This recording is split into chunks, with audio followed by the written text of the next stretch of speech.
Olá, sejam bem-vindos a Cerebral Influencer.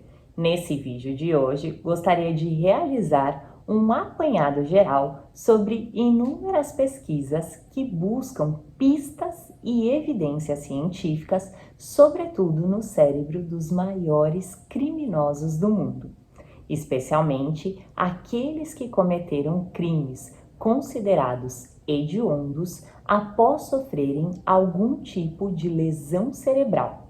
No ano de 1985, após ser submetida a um procedimento cirúrgico para a retirada de meros pólipos nasais, Andrea, nome fictício dado à personagem dessa nossa trama real, com 40 anos de idade na ocasião, perdeu de forma inesperada devido a complicações cirúrgicas muito líquido céfalo-raquitiano, fato esse que modificou para sempre a sua vida pacata, alterando por completo o seu comportamento, que até então era tido como dentro dos parâmetros da normalidade.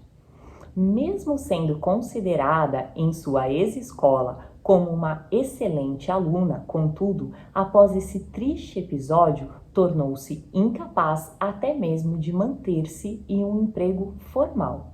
Evitava encontros com a sua família e começou a redigir cartas ameaçadoras, endereçadas ao melhor amigo do seu pai, com conteúdos de baixo calão. Todavia, com o aumento gradual das alucinações, ela passou a ouvir vozes e, fatidicamente, no ano de 2007, acabou atendendo ao que escutava em sua cabeça, matando a sua própria mãe.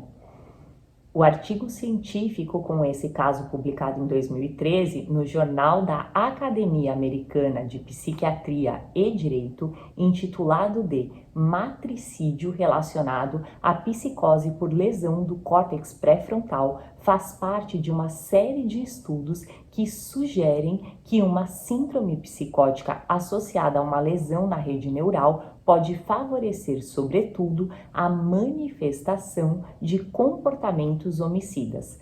Fato é que uma amiga muito próxima de Andrea descreveu em detalhes sobre as alterações comportamentais progressivas na personalidade dela após esta operação mal sucedida, com o surgimento de sintomas psicóticos que foram inevitavelmente interpretados e classificados como um quadro de esquizofrenia. Muitos casos como esse, com histórias de pessoas que levavam uma vida normal e após um dano no cérebro passaram a cometer crimes, foram compilados por uma equipe de cientistas americanos, tornando-se assim possível um estudo aprofundado capaz de estabelecer correlações entre as lesões cerebrais e as suas decorrentes infrações criminosas.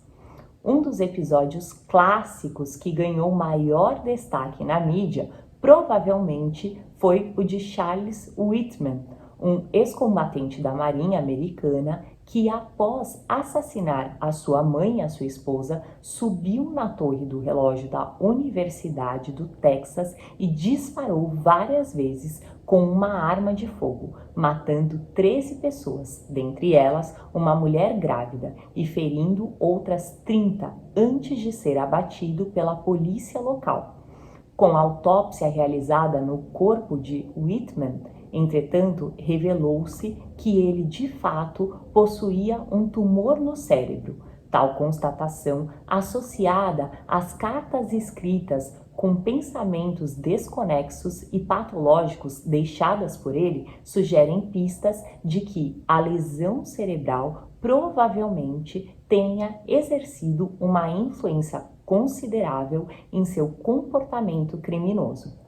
Em uma publicação recente da Academia Nacional de Ciências dos Estados Unidos, foram apresentados diversos casos clínicos de criminosos como Whitman, incluindo neuroimagens destes cérebros lesionados. Contudo, apesar de conhecer apenas a metade das origens das lesões De alguns casos estudados, sabe-se que a maioria destas foram causadas por erros ou sequelas cirúrgicas ou tumores cerebrais. Embora os resultados obtidos ainda sejam bastante inconclusivos devido às lesões pesquisadas não coincidirem em sua localização, dificultando a avaliação dos especialistas, detectou-se, sobretudo, um padrão em comum.